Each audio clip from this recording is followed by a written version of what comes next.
अस्सलाम वालेकुम and good evening. मैं हूं महर बुखारी। मकाम गुल प्लाजा, जहां फूल बिकते थे। दुकान नंबर 144, जहां बर्तन फरोख्त होते थे। बदकिस्मत 61 मासूम जिंदगियां कि जिन समेत आग सब कुछ निगल गई। सानहे गुल प्लाजा को 96 घंटे हो चुके हैं। हर गुजरता दिन क़यामत खेज साबित हो रहा है। आज 4 दिन बाद गुल प्लाजा की एक ही दुकान से 30 मजीद लाशें बरामद हुई हैं, जिससे जाँ बहक होने वालों की तादाद बढ़कर 61 हो चुकी है। लाशें मिलने के बाद तीसरे फ्लोर पर जारी रेस्क्यू ऑपरेशन रोककर लाशों को निकाला गया। नाजरीन, गुल प्लाजा में जारी सर्च ऑपरेशन के दौरान मेज़नीन फ्लोर पर क्रॉकरी की एक ही दुकान से ये 30 लाशें बरामद की गईं। बताया जा रहा है कि ये वही दुकान है कि जिसमें मरने वालों की आखिरी मोबाइल लोकेशन भी आई थी। आग लगने के बाद जब ये शहरी प्लाजे में फंस गए तो उन्होंने खुद को आग से बचाने के लिए क्रॉकरी की दुकान में पनाह ले ली, लेकिन आग के शोलों ने उन्हें यहां भी पनाह न दी।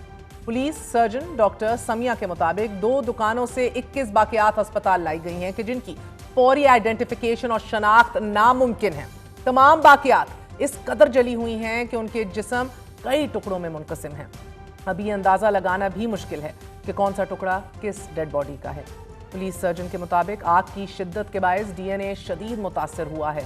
हड्डियां टूटी हुई होने की वजह से डीएनए का अमल मुश्किल हो गया है। एक दुकानदार भी ये दावा कर रहा है कि क्रॉकरी की दुकान से 14 अफराद की बाकियात उन्होंने खुद निकाली। पुलिस सर्जन के मुताबिक मजमूई तौर पर 28 लाशें मौसूल हैं। कल रात को 3 डीएनए की रिपोर्ट्स आई हैं। इंशाल्लाह जो बाकी हैं 28 में से जो बाकी रह गए हैं वो भी हम थोड़ा देर में करते चले जाएंगे। सो अभी जो हमारे पास बॉडीज़ हैं जिनका हमने डीएनए लिया है दैट इज़ 22 में से हम 3 को आइडेंटिफाई कर चुके हैं। बट जो फैमिली मेम्बर्स हैं जिन्होंने हमें एंटीमॉर्टम डीएनए जमा कराया है, यानी उनके वालिद हों, वालदा हों या उनके बच्चे हों, दे टोटल 51। तो 51 के अगेंस्ट वो रेफरेंस सैंपल्स के अगेंस्ट वो चेक हो रहा है। कमिश्नर कराची हसन नकवी के मुताबिक गुल प्लाजा वाक़े की तफ्तीश काफ़ी पेचीदा हो चुकी है। इसमें मुख्तलिफ एंगल्स हैं और इसकी जिम्मेदारी किसी एक इदारे पर नहीं डाली जा सकती। अलमनाक सानहे की तहकीकात का सिलसिला जारी है। आज 4 रोज के बाद सिंध बिल्डिंग कंट्रोल अथॉरिटी ने तहकीकाती कमेटी के सरबराह कमिश्नर कराची को 7 फाइलें थमा दी हैं। इन 7 फाइलों में से नाजरीन 3 गुल प्लाजा के ज़ेर इल्तवा कोर्ट केसेस और खिलाफ ज़ाब्ता तामीरात से मुतल्लिक हैं। गुल प्लाजा की इमारत से मुतल्लिक 1992, 2015, 2021 से केसेस ज़ेर इल्तवा हैं। गुल प्लाजा के रिकॉर्ड में रिवाइज प्रपोज और रेगुलराइजेशन प्लान के कागजात भी मौजूद हैं और इमारत की मंजूरी से मुतल्लिक रिपोर्ट फाइल भी जमा करा दी गई है।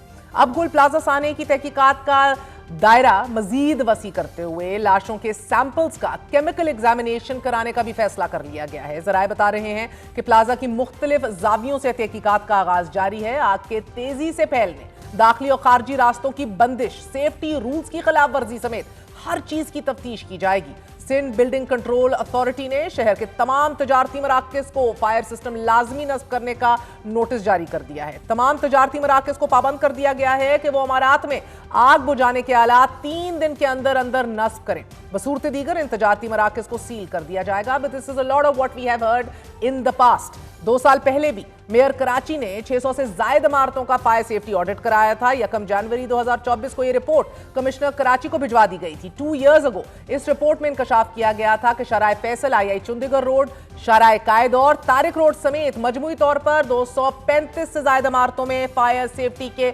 मौसर इंतजामात नहीं है।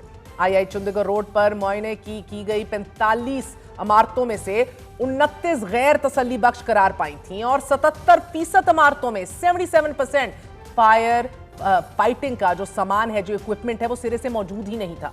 नाज़रीन, महकमा फायर ब्रिगेड की 2 साल कबल फायर सेफ्टी ऑडिट से मुतालिक रिपोर्ट में भी अक्सर बुलंद इमारतों और तजारती मराकज़ में स्टैंडर्ड फायर सेफ्टी ना होने का इंकशाफ किया गया, लेकिन 2 सालों में इन रिपोर्ट्स पर अमल दरामद ना हो सका।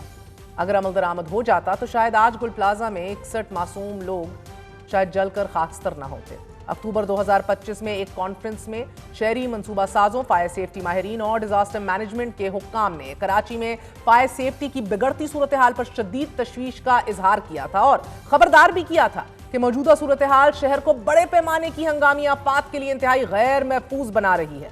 गुज़िश्ता साल दिसंबर में ऑपोजिशन ने सिंध असेंबली में एक करारदाद भी पेश की थी कि कराची में गैर मेयारी फायर फाइटिंग निज़ाम मौजूद है। ये जामे और जदीद नहीं है। खतूत पर बाकायदा तौर पर अलर्ट किया गया कि रिफॉर्म कीजिए, इस्लाह कीजिए, ये मुतालबा किया गया, मगर फिर भी कुछ नहीं बदला।